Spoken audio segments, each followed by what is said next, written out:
একটি ছোট ছেলে তার বাবার সমস্ত সঞ্চয় তুলে নিয়ে একটি গহনার দোকানে সমস্ত সোনা কিনে নেয়। গহনার দোকানের মালিক তৎক্ষণাৎ খুশি হয়ে যায় এবং ভাবে, মনে হচ্ছে আজ আমি দুটি বড় বোকা পেয়েছি।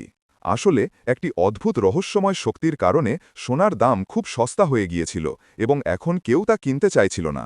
বাবাও তার ছেলেকে বোঝাতে শুরু করে যে এমন বোকামি করিস না। ছেলেটি একদমই ঘাবড়ায় না, আত্মবিশ্বাসের সাথে বলে যে মাত্র ৩ ঘন্টার মধ্যে সোনার দাম শতগুণ বেড়ে যাবে। বাবা জানত না যে তার সামনে দাঁড়িয়ে থাকা ছেলেটি আসলে তার ছেলে নয়, বরং বিশ্বের ১ নম্বর স্টক গড। হ্যাঁ, সেই স্টক গড যে তার আগের জন্মে গাড়ি দুর্ঘটনায় মারা গিয়েছিল এবং এখন একটি ছোট ছেলের রূপে আবার জন্মগ্রহণ করেছে। কিন্তু এই ছেলেটির একটি বড় সমস্যা ছিল, তার হৃদয়ে রোগ ছিল এবং অপারেশনের জন্য তাদের নেতৃত্ব দিচ্ছিল বাবার প্রাক্তন স্ত্রী। সে কখনো তার স্বামীকে কিছু মনে করেনি। ছেলে জন্ম নেওয়ার পর যখন তার মনে হলো যে এই লোকটি টাকা রোজগারের যোগ্য নয় এবং তার ওপর ছেলে অসুস্থ, তখন সে তৎক্ষণাৎ ডিভোর্স দিয়ে দিল এবং $১ মিলিয়ন বেতনভোগী ম্যানেজারের সাথে চলে গেল। এখন সে বাড়ি নিতে এসেছিল। বাবা মানা করে দিল, কারণ তাকে বাড়ি বিক্রি করে ছেলের অপারেশন করাতে হবে। ম্যানেজার হেসে হুমকি দেয় যে যদি বাড়ি না দেওয়া হয় তবে ছেলেকে তুলে নেবে। বাধ্য হয়ে বাবা চুক্তি সই।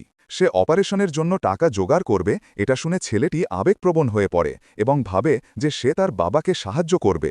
সে আত্মবিশ্বাসের সাথে বলে, মজুরি করে ভবিষ্যৎ তৈরি হয় না, আমি তোমাকে ১ মিলিয়ন এনে দেব। দুজনেই গহনার দোকানে গিয়ে ৫০ কিলো সোনা কিনে নেয়। সময় পেরিয়ে যেতে থাকে, বাবা আতঙ্কিত হতে থাকে কারণ দাম বাড়ে না, কিন্তু ছেলেটি আরামে গেম খেলে এবং বলে, একটু অপেক্ষা করো, এবং তারপর ১ মিনিট পরেই সোনার দাম দ্রুত বাড়তে। বাবা খুশিতে টাকা নগদে পরিবর্তন করে নেয় এবং বিছানায় টাকার স্তূপ করে দেয়। ছেলেটি আবার জিজ্ঞাসা করে, $১০০ মিলিয়ন বানাতে চায়? বাবা অবাক হয়ে যায়। তখন ছেলেটি তাকে স্টক এক্সচেঞ্জে নিয়ে যায়। স্টক এক্সচেঞ্জে দুজনের দেখা হয় ম্যানেজার এবং প্রাক্তন স্ত্রীর সাথে।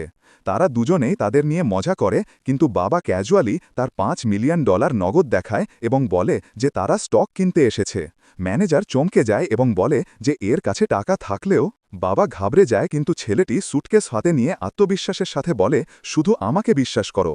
সে $৫ মিলিয়ন লাগিয়ে পরন্ত স্টক কিনে নেয়। ম্যানেজার এবং প্রাক্তন স্ত্রী হাসাহাসি করে, বাবাও সন্দেহ করে, কিন্তু ছেলেটি বলে যে এই স্টক তাদের $৫০ মিলিয়ন এনে দেবে। তখনই স্টক এক্সচেঞ্জে একজন সুন্দরী মহিলা আসে। বাবা তাকে দেখেই আকৃষ্ট হয়ে যায়। সেই মহিলা আসলে একজন বিলিয়নিয়ার সিইও হয়, যার কোম্পানি আর্থিক সমস্যায় পড়েছিল। ম্যানেজার তাকে ইমপ্রেস করার চেষ্টা করে, কিন্তু সে ইগনোর করে সরাসরি ছেলেটির কাছে যায় এবং জিজ্ঞাসা করে যে এই স্টক কি সত্যিই লাভ দেবে। ছেলেটি শান্তভাবে কারণ বোঝায় এবং সিইও তার ওপর ভরসা করে স্টক কিনে নেয়। প্রথমে স্টক আরও নিচে নেমে যায়,